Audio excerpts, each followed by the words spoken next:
Hey guys, this is Mitchell from Gamefront here, and as you can probably tell from the title of this video, I'm going to be talking about the ending of Bioshock Infinite and doing my best to explain the timeline of events that lead up to the ending. As such, I'm going to drop a huge, almost comically oversized spoiler warning right here for those who have not yet finished the game. Seriously, this video will ruin your experience. Do not watch it until you beat the game yourself. On the other hand, if you want to watch our video walkthrough annotated right here, please go ahead. Alright, we all good? Let's begin then. First, let's go over some core concepts involved in Bioshock Infinite. The first is the idea of a multiverse. This is basically what Elizabeth is talking about as she is guiding you through the ocean of lighthouses. In the multiverse, there are an infinite number of parallel worlds going on that are made up of constants, events that always happen in every world, and variables, events that can have multiple outcomes. There's always a city. How do you know this? I can see them through the doors. You, me, Columbia, Songbird. And sometimes, something's different. Yet the same. Constants and variables. Yes. In the universe of Bioshock Infinite, Booker's participating in the bloodshed at Wounded Knee is a constant. This happens in every universe. Booker's attending a baptism ceremony at the end of the battle is also a constant. Booker's decision regarding the baptism, though, is a variable. He can either go through with the baptism or reject it. Depending on his decision here, one of two worlds are created. If Booker goes through with the baptism, he emerges as a new man. He completely lets go of his old sinful self, becomes obsessed with religion, and kind of becomes a fanatic. This man is Zachary Hale Comstock. But if Booker changes his mind during the baptism, he retains his identity as Booker DeWitt.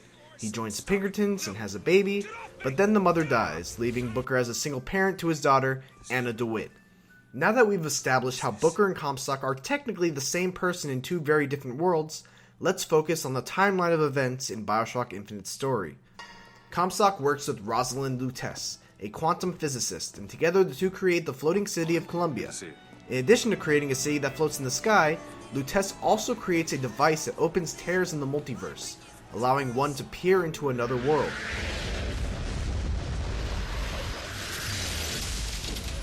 Whoa!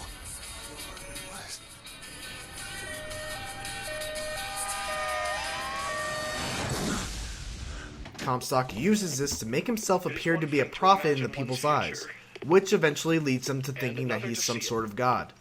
One day, Comstock peers into a tear and sees a world where his future daughter stands above a burning New York City. He turns this into a prophecy which he sets out to fulfill. The seed of the prophet shall sit the throne and drown in flame the mountains of man. Problem is, repeated exposure to Lutece's device has caused Comstock to become sterile. So, Comstock comes up with a plan. He opens up a tear leading to a world where Booker DeWitt rejected the baptism and continued living on as Booker DeWitt. Booker lives alone with his infant daughter and has amassed quite the debt due to gambling and owing money to the wrong sorts of people. In Booker's world, Comstock comes into contact with Robert Lutece, who is actually not the brother of Rosalind, but rather the same person only born as a man. He enlists the help of Robert to convince Booker to sell Anna to Comstock in order to wipe away the debt. Booker goes through with it, but at the last second he changes his mind, as the Booker in this world tends to do. No! Shut it down! Shut down the machine! Now do it! Give me back my daughter! No! The ensuing struggle causes Anna to lose her finger, which ultimately is what gives her her transdimensional powers. A small part of her remains from where she came. It would seem the universe does not like its peas mixed with its porridge. Anna is taken into Columbia, renamed Elizabeth, and Booker is left with nothing but shame and guilt. Unfortunately for Comstock, his wife is none too happy about him bringing back a daughter that she wasn't able to provide for him. So, Comstock kills her to prevent the secret of Elizabeth's origins from getting out. For the same reason, he hires Jeremiah Fink to sabotage the Lutece's device and kill them.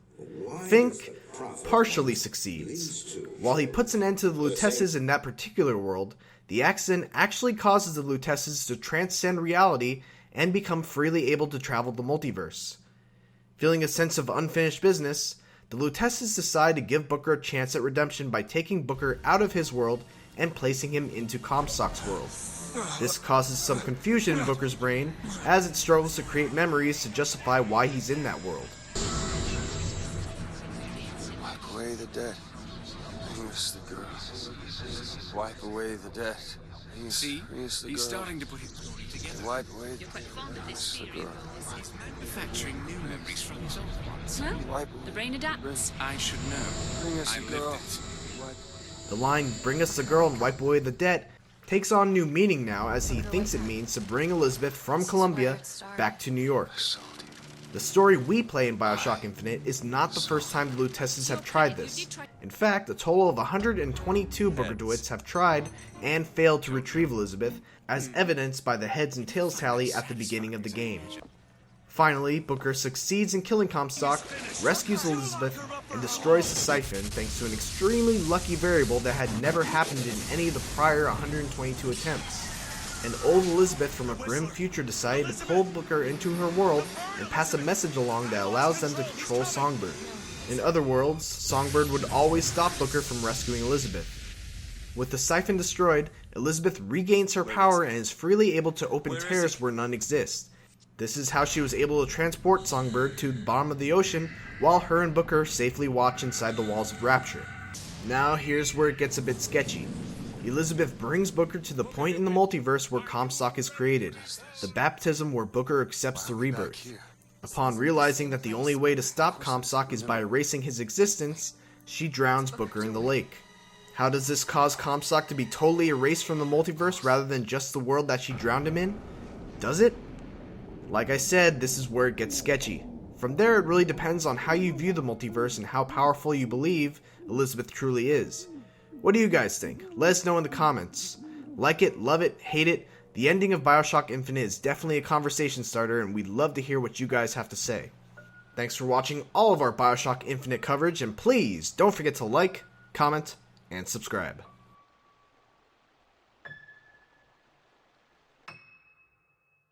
But that probably means there's no mulcher, right? No, there's a boomer. You got a boomer. Okay, pick it up, pick it up, pick it up. Get away, boomer. So, Somebody save me before it's too late. this. Oh, here you go. Paddock's go. Hey, you passed me, bitch! Paddock was just like, fuck you, loser, man.